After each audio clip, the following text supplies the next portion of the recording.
Vous écoutez un podcast de EJR Radio, la radio pour tous.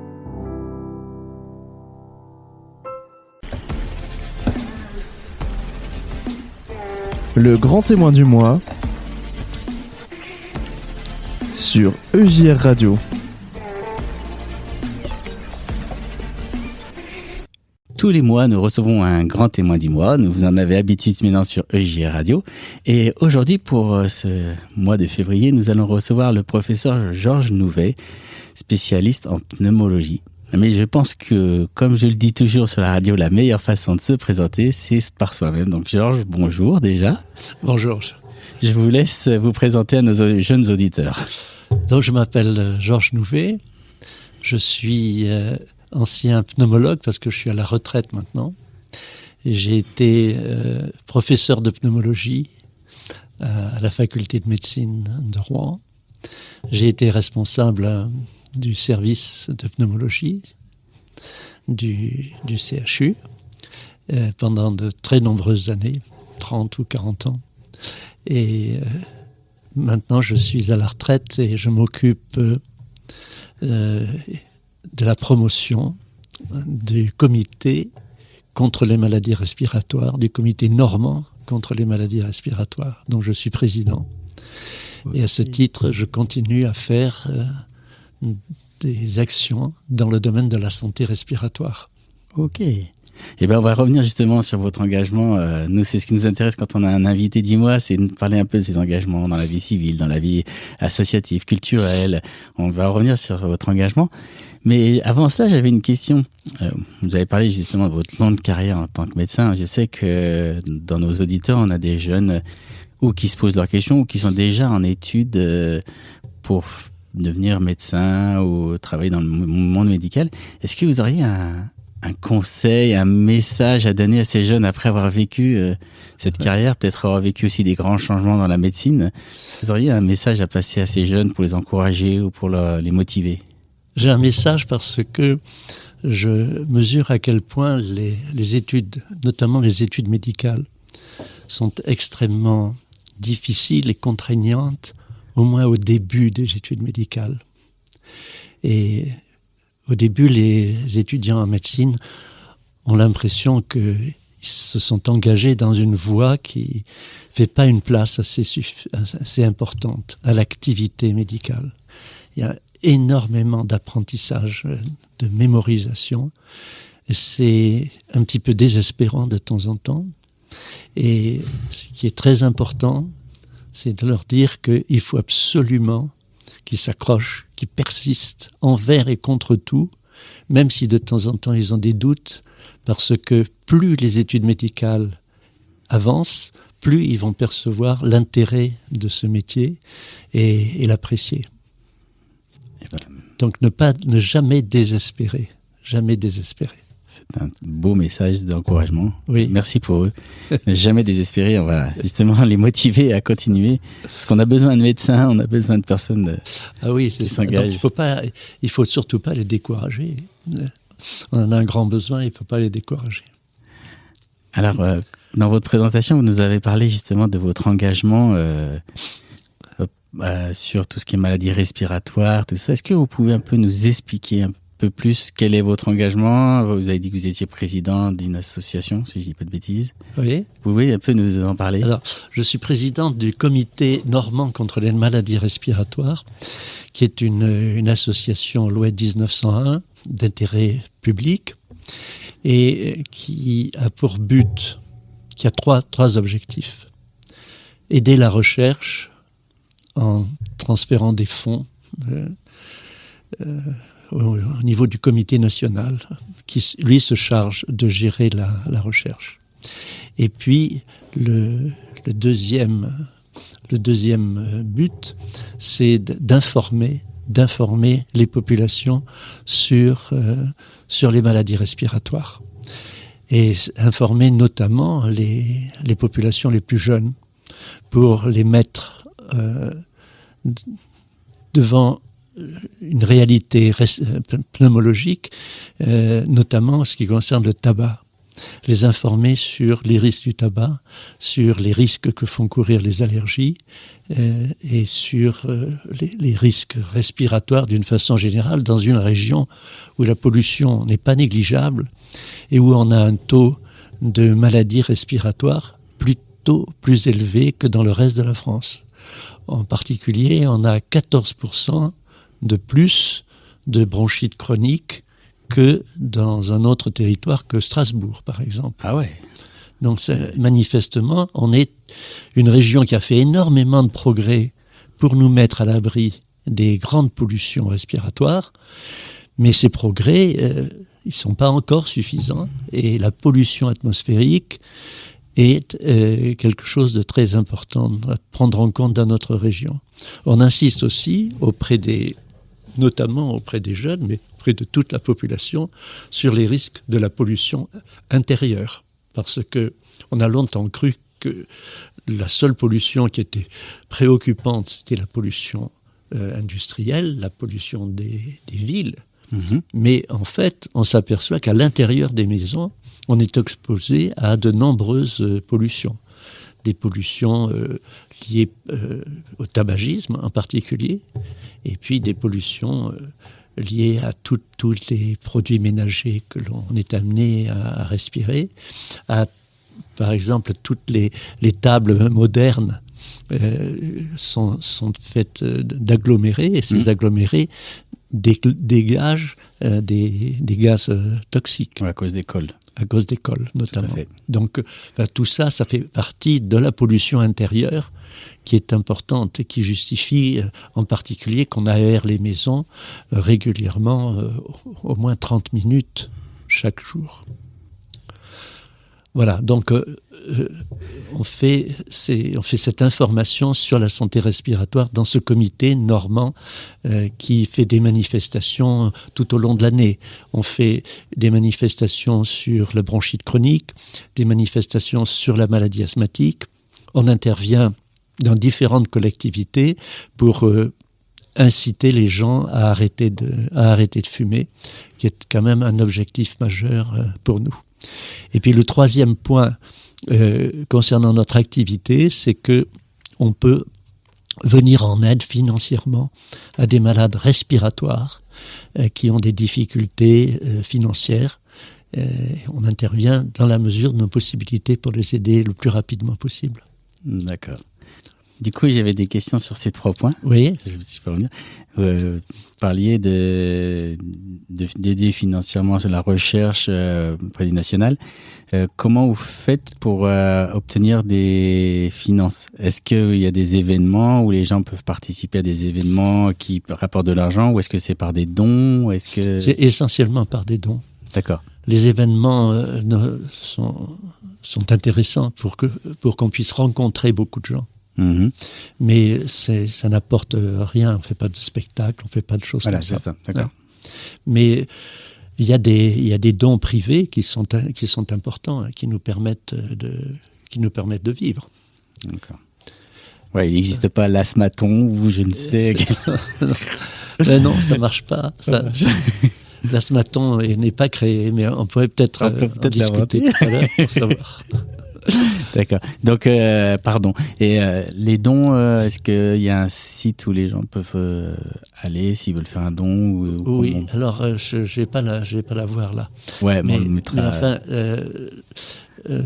on le partagera sur nos réseaux sociaux. On partagera sur les réseaux sociaux. Ok, super. J'ai une réponse. La deuxième question, c'est, vous avez parlé justement de la sensibilisation auprès des jeunes, des interventions. Est-ce que c'est dans des établissements scolaires ? Est-ce que c'est auprès d'associations sportives, caritatives ? Quelles sont ces actions ? Alors, ces actions, elles ont lieu à l'intérieur des collèges et lycées. D'accord. Où nous intervenons pour faire des expositions sur l'asthme, expliquer ce qu'est l'asthme, classe par classe. Au fil de la journée, défile. Généralement, on s'attache à une classe de 5e, par exemple, une année. L'année suivante, on fait les classes de 6e, etc. Voilà. D'accord. On rassemble les élèves par groupe de 15. On leur explique ce que c'est que l'asthme, on leur fait faire des petits tests respiratoires, on leur fait des mesures de la respiration, et puis on leur montre beaucoup d'informations concernant l'asthme auxquelles on peut répondre. D'accord. Du coup, c'est les enseignants qui viennent Ils sont demander... accompagnés d'un enseignant de sciences. C'est les enseignants de sciences Qui les accompagnent. Souvent un enseignant de sport aussi. Et puis l'infirmière de l'établissement. Donc c'est un projet d'établissement. C'est un projet d'établissement. Ah, c'est super. Oui, c'est intéressant parce qu'on s'aperçoit que les gens sont très très curieux de savoir ce qui se passe. Ils sont beaucoup plus curieux que ma génération. Moi, quand j'étais à l'école, j'étais moins curieux que ça.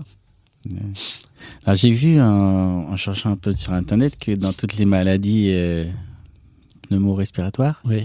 L'asthme est celle qui est la plus importante. Oui, c'est une plus importante en nombre. En nombre, c'est ça. Hein. Parce qu'il y a 4 millions d'asthmatiques en France actuellement. Donc 4 millions d'asthmatiques, c'est quand même beaucoup. C'est beaucoup, oui. Ce qui est intéressant d'ailleurs, parce qu'une maladie est très fréquente, elle stimule beaucoup l'intérêt de la recherche médicale. Parce que les laboratoires ont un champ d'investigation énorme. Quand vous avez 4 millions de malades à soigner, c'est plus intéressant que quand vous avez que 4 malades par-ci, par-là. Et donc, ça mobilise énormément d'énergie pour rechercher des médicaments nouveaux. Et donc là, il y a eu des progrès fantastiques qui ont été faits dans la maladie asthmatique. Quand j'ai commencé ma médecine, il n'y avait que 2 médicaments pour l'asthme. Il y avait de la théophiline, qui rendait souvent malade, et il y avait de la cortisone.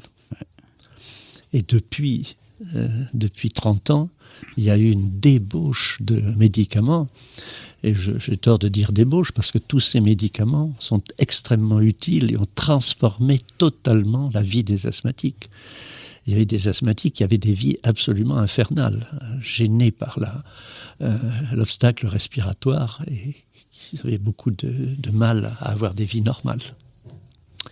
Et là, les choses ont beaucoup, beaucoup changé. Elles ont tellement changé qu'avant, on avait souvent envie de dire « Ah oui, mais l'asthme, c'est psychologique ». Je l'ai entendu, ça. Vous l'avez entendu, parce que comme on n'aime pas dire aux malades qu'on n'arrive pas à les soigner comme il faut, quand on n'arrivait pas à les soigner comme il faut, il fallait trouver le moyen de leur faire comprendre que c'était à cause d'eux que les choses ne marchaient pas bien. Et donc, il fallait leur expliquer que, ah oui, mais ça ne marche pas le traitement, parce que l'asthme est une maladie psychologique et il va falloir que vous soigniez votre tête avant de soigner vos bronches. Voilà.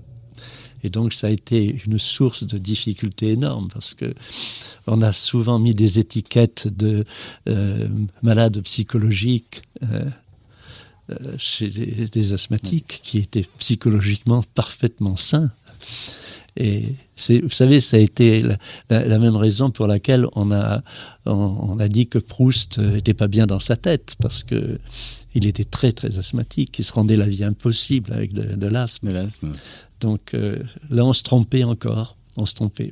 Si Proust avait bénéficié des traitements qu'on a maintenant, on aurait une œuvre extraordinaire, parce qu'il serait pas mort jeune, relativement jeune. Donc voilà, on en est revenu donc du psychisme de l'asthmatique. Si jamais, parmi les gens qui nous écoutent, on a un asthmatique à qui on dit « Ah oui, mais ta maladie est psychologique », il a le droit de se défendre vigoureusement en disant que c'est aujourd'hui une erreur majeure. Alors que des situations de grand stress puissent favoriser peut-être un peu l'apparition d'une crise d'asthme, c'est pas complètement impossible, bien sûr, mais c'est pas la règle du tout. Parce qu'on connaît les causes de l'asthme maintenant et parce qu'on sait les traiter. Ok.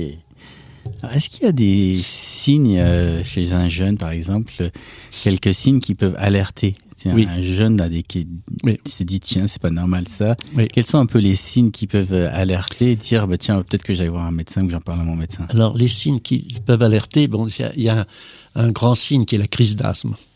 La crise d'asthme, c'est pratiquement évident. N'importe quel quelqu'un qui n'est pas médecin peut presque faire le diagnostic, tellement c'est particulier. C'est un malade qui a du mal à vider ses poumons. Et quand il vide ses poumons, ça fait un bruit de sifflement qui est extrêmement caractéristique, qui s'entend très bien de l'extérieur. On n'a pas besoin d'être dans le malade ou avoir le stéthoscope sur son poumon pour l'entendre. Ça se reconnaît extrêmement facilement. Alors la crise d'asthme, elle vient souvent la nuit ou au petit matin. C'est une crise qui est très angoissante pour les gens parce qu'ils ont une soif d'air, ils ont du mal à respirer, ils ont du mal à vider leurs poumons, ça siffle beaucoup. Et même si on ne fait pas de traitement, ça passe dans quelques heures et tout rentre dans l'ordre. Et le lendemain, l'auscultation du poumon est tout à fait normale. C'est pour ça que c'est intéressant de savoir qu'un asthmatique qui va voir son médecin le lendemain d'une crise, le médecin, il voit rien. Il n'entend rien. Il trouve que le poumon respire normalement. Or, cette personne a fait manifestement une crise d'asthme éventuellement sévère et le lendemain, tout est revenu dans l'ordre. Ça, il faut savoir cette situation. C'est comme celle de la voiture qu'on amène chez le garagiste et qui fait plus le bruit qu'on a entendu la veille. Là, c'est un petit peu embêtant, mais les médecins connaissent bien cette situation et ne se laissent pas piéger.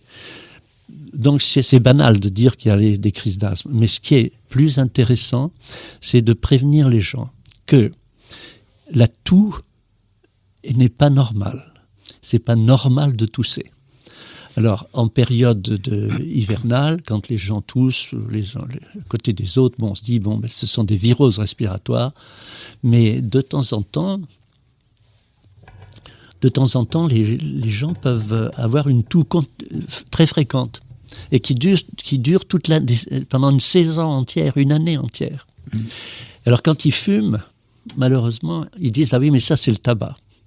Mais de temps en temps, vous ne fumez pas et vous avez cette toux qui est un petit peu invalidante, embêtante.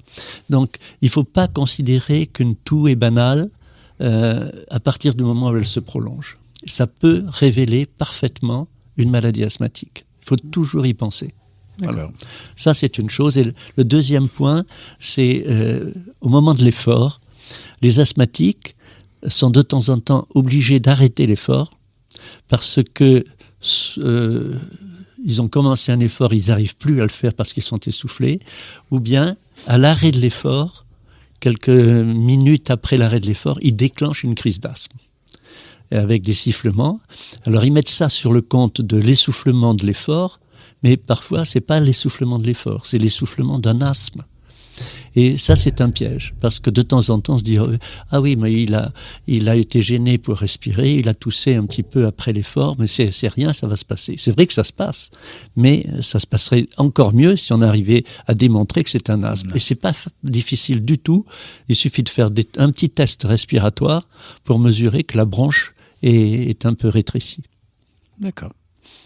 Donc ça, c'est les deux points importants. La toux, il faut s'en méfier. Et puis l'asthme d'effort, il faut savoir que ça existe et que ça transforme la vie des gens quand on leur fait le traitement adapté, qui est très facile à prendre. Donc à prendre en considération. Oui. Et j'avais une question sur la crise d'asthme. Oui. Parce que moi, j'ai des souvenirs, quand j'étais enfant, mon papa est asthmatique. Et j'ai souvenir de crise d'asthme. Et quand on est à côté, la personne à côté, c'est paniquant, quoi. Complètement paniquant. Donc, est-ce qu'il y a des conseils, des gestes à ne faire ou à ne pas faire quand une personne fait une crise d'asthme ? Déjà, ne pas s'affoler, ne pas être trop triste, savoir que ça va se passer de toute façon. Savoir aussi qu'il ne faut pas négliger le fait que de temps en temps, ça peut être grave. Ça peut être grave. Ça peut conduire en réanimation. Pas souvent, mais enfin, ça existe. Et il faut quand même savoir que sur les 4 millions d'asthmatiques, dans l'année, il y en a 900 qui peuvent mourir d'une crise d'asthme. C'est pas une crise d'asthme d'un sujet jeune. Hein. Un gamin de 18 ans qui fait une crise d'asthme, il va pas mourir. Mais les asthmatiques qui meurent, ce sont des gens qui ont des asthmes depuis très longtemps, des asthmes anciens. Ils ont 60, 70 ans et ils ont souvent d'autres maladies. ce qu'on appelle des comorbidités. Ce sont des gens qui ont aussi une insuffisance cardiaque, des petites choses comme ça. D'accord. Et qui font que vous êtes des sujets à haut risque. Hein. Voilà. Ok, merci pour tous ces conseils. J'avais une avant-dernière question. Est-ce que le Covid a eu un impact puisqu'on sait souvent que le Covid, c'est des maladies pneumo-respiratoires, est-ce qu'il y a eu un impact Un impact très important parce que les asthmatiques ils faisaient pas plus souvent de Covid que les autres. Mais quand ils faisaient un Covid, ils pouvaient faire des formes beaucoup plus sévères de Covid. Parce que ils ont des bronches extrêmement réactives et c'est un facteur d'irritation considérable. Et donc, ils étaient amenés plus souvent que les autres à aller en réanimation au moment du Covid. Donc, c'est vrai, ça c'est vrai pour la grippe aussi. Hein. Oui, la grippe. Mais si vous voulez, ce qui est intéressant dans votre question, c'est qu'il faut absolument rappeler aux asthmatiques qu'il est nécessaire de se faire vacciner contre le Covid et contre la grippe de façon très, très systématique. Il ne faut faire aucune réserve quant à la vaccination, parce que ça vous sauve la vie. Un message indispensable. Un message à faire passer de façon formelle. Alors, notre interview va bientôt se terminer. J'avais une question un peu plus personnelle, si je peux. Mais je vous en prie, au contraire. Quand j'ai entendu parler d'asthme, ça m'a fait penser au souffle.